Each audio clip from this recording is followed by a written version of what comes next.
Como ya sabrán, los últimos días en Colombia han ocurrido muchas manifestaciones, paros, toques de queda, renunció el ministro de Hacienda, etc. De hecho, hice un video contando un panorama general, así que recomiendo ver ese primero en caso de no estar muy al tanto.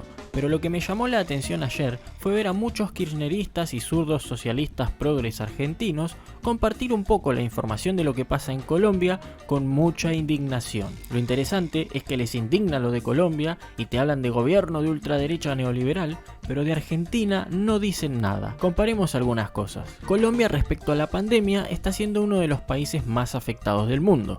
Tiene una población de 50 millones de personas, está a punto de pasar los 3 millones de casos y tiene 76.000 muertes, una letalidad del 0,15%. Argentina tiene 44 millones de habitantes y más de 3 millones de casos, pero menos muertes, 65.000. Pero también tiene una letalidad del 0,15%. Pero bueno, Colombia desastre neoliberal y acá Alberto te salva, ¿no? En cuanto a vacunados, Colombia lleva vacunado casi al 3% de su país y Argentina va casi al 2%. El PBI de Colombia en el año 2020, con todo esto de la pandemia y cuarentena, según Colombia cayó un 7%. Argentina, según Argentina, cayó un 10% con su larga cuarentena que no fue muy exitosa. Pero según la OECD, Argentina cayó un 13% y Colombia un 8%. Y bueno, en cuanto a la inflación, Venezuela rompiendo todos los gráficos como siempre, Colombia tuvo un 2% y Argentina casi un 40%. Hasta acá veníamos medio empatando, pero bueno, ahora sí goleamos, ¿no?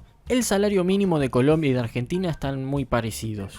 El de Colombia es de unos $260 y el de Argentina, que ahí lo corregí, con el último aumento que anunciaron hace unos días, araña los $200. En cuanto al salario promedio de ambos países, no se aleja mucho del salario mínimo, así que podríamos contar un nuevo empate acá. La pobreza, tanto en Colombia como en Argentina, pegó muy fuerte durante el 2020 y ambos países tienen un 42% de pobreza. Aunque siempre hay que ver de qué manera miden la pobreza los distintos países.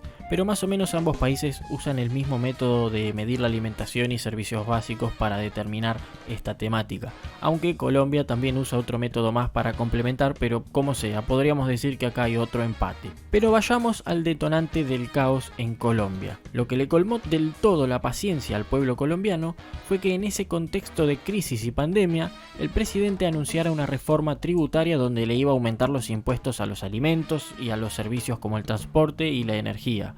¿Todo para qué? Para financiar un Estado y un gasto público gigantes. Entonces, claro que su población va a putear. Pero me gustaría que los kirchneristas, que tanto les indigna esto, también se indignaran cuando Alberto Fernández también subió impuestos y creó nuevos, o que también se indignen por cómo más de la mitad del gasto público se financia con emisión monetaria, que por si no lo notaron, gracias a la devaluación e inflación que eso genera, termina siendo un impuesto más, uno del 40%, y se puede poner peor. Otra cosa que desató el caos en Colombia es que en las protestas, por ejemplo, hubo heridos y muertos, y también se quejan de que vienen muriendo líderes sociales desde hace años. Bueno, puedo asegurarles que acá durante todo lo que va del gobierno de Alberto Fernández hemos visto reiteradas violaciones a los derechos humanos más básicos, desaparecidos, muertes, etc. Y es algo de lo que se habla incluso internacionalmente. Así que por favor, amigos kirchneristas, antes de decir que Colombia está así por culpa del neoliberalismo, aunque justamente lo que desató el caos fue el que un Estado con gran gasto público busque financiarse con impuestos mientras lo llama solidaridad,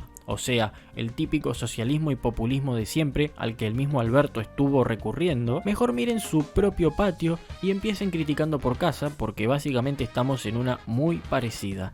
Así que no entiendo por qué hace unos años eran capaces de hacer tanto escándalo y ahora están tan quietos todos acá en Argentina. ¿Será que al peronismo le gusta hacer golpes de estado contra otros gobiernos? Una última observación que hago. Más allá de que la reforma tributaria de Colombia era sumamente repudiable, seguramente como el presidente de Colombia, Iván Duque, se lo clasifica como que es de derecha, mucha gente de izquierda va a aprovechar para sumarse a las manifestaciones y torcer la causa a su favor de alguna manera. De hecho, mientras se quejan de los impuestos, piden también más Estado e intervención, así que hay que ver cómo se termina deformando esto. Espero que este video te haya gustado y muchas gracias por verlo.